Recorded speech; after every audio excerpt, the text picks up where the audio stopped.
definitely some very healthy cattle. I've got my exterior to the back, or basically backed up to the creek. So as close as you can see the creek, the exterior is about 5 feet from the camera. Beautiful area to camp. When I was a kid, we used to go fishing. We'd set up trot lines for catfish. Excuse me, I think a small bug just flew in my mouth. I have to call that good because I can't breathe with a bug in my throat. And I'm on my last leg for my remarkable. So we'll call it good.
Welcome to the North Fork Ashley Creek.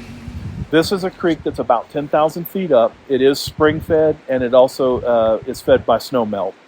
It's in the Uinta Mountain Range. I believe it's Uinta Mountain Range. It's between the Dyer Mountain and Marsh Peak, and it's about 15 or 20 miles north of Vernal, Utah. One of the things that I thought was kind of interesting in Vernal was whenever I was going by the high school, I noticed that I believe that their mascot is the Ute.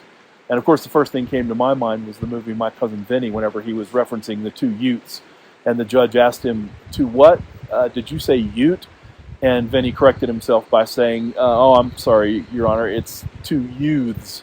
But I guess if he wanted to, he could have referenced the mascot for the Vernal High School. Totally aside, I digress. About 18 years ago, the Forest Service, the Utah Division of Wildlife Resources, and the National Fish and Wildlife Foundation collaborated to complete the following project. What they did was they placed woody debris throughout the creek, whether it's just tree fall or actual wood debris that they've collected and put in the creek. And what it does is it provides a habitat complexity that increases the habitat complexity for the Colorado River cutthroat trout. Now, obviously, the Colorado River cutthroat trout is not the only fish that's going to benefit from this, because it also provides resting coverage, shade, and spawning substrate for fish in general. So obviously, any species would benefit from that. But specifically, what this project does is it improves the riverbank itself. It creates a pool habitat which traps sediment, and inevitably it's going to provide coverage for juvenile fish as well as adult fish. And it's also going to increase the habitat for insects, amphibians, and birds. Ultimately, what this does is it improves the fishing opportunity for people who come here to fish.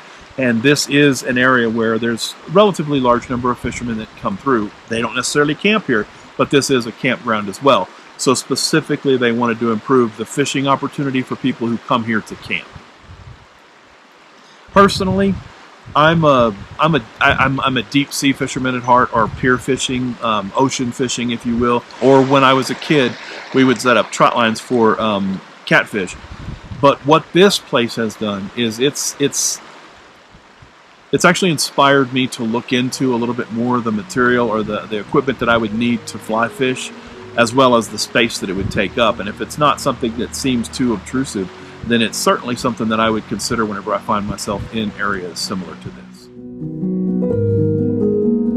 And as if on cue, and you can't make this stuff up, whether it's intuition or luck, I wanted to video the stream one more time. Off in the distance, I could hear a little bit of thunder, a little bit of a rumble. It started to get louder. Well, that turned into a torrential downpour. And I happened to get the portion of the water that I basically was camped right in front of. And then the rain just dumped. I mean, it started to pour for about an hour and a half. Now, interestingly enough, that's the amount of time that it took for the river to get from what you saw in that first pan of the river to the final pan of the river. The storm came in very, very quickly, relatively unexpected. And of course, I didn't have service there, so I had no idea that it was coming in that hard. The next day, I decided to get up, have some breakfast with my buddy Woody, and then take a hike. I wanted to walk a couple miles down that creek, and I wanted to see the results of even a heavy rain. And you could see that it's actually subsided considerably, but I wanted to notice those silt dumps behind the limbs and the other evidence that would be, showing that something like this project was actually a valid project. And the question came to my mind, and I don't know if I'm alone or not, but in my classroom I always played something of a devil's advocate, and I would say something to the effect of, well, then why not just leave nature to its devices? Because trees fall all the time. Storms come in, debris gets pushed down river, and there's stuff laying all over the place, and if no one goes in and picks it up or cleans it up, then you just let nature will out. Jumping from cliffs so high, trusting our wings to fly. Sometimes we're crashing down, but we get up and start from the ground. And I really wanna know, if I will ever figure out where the road goes. Even if I'm falling down, I will keep on searching for my highs. You can say I lost my mind, I will keep on holding my head high.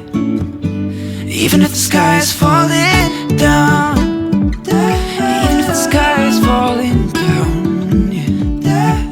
The sky is falling down. All the best, always. Wanna come down to the underground old school? Here's a shovel, can you dig it, fool?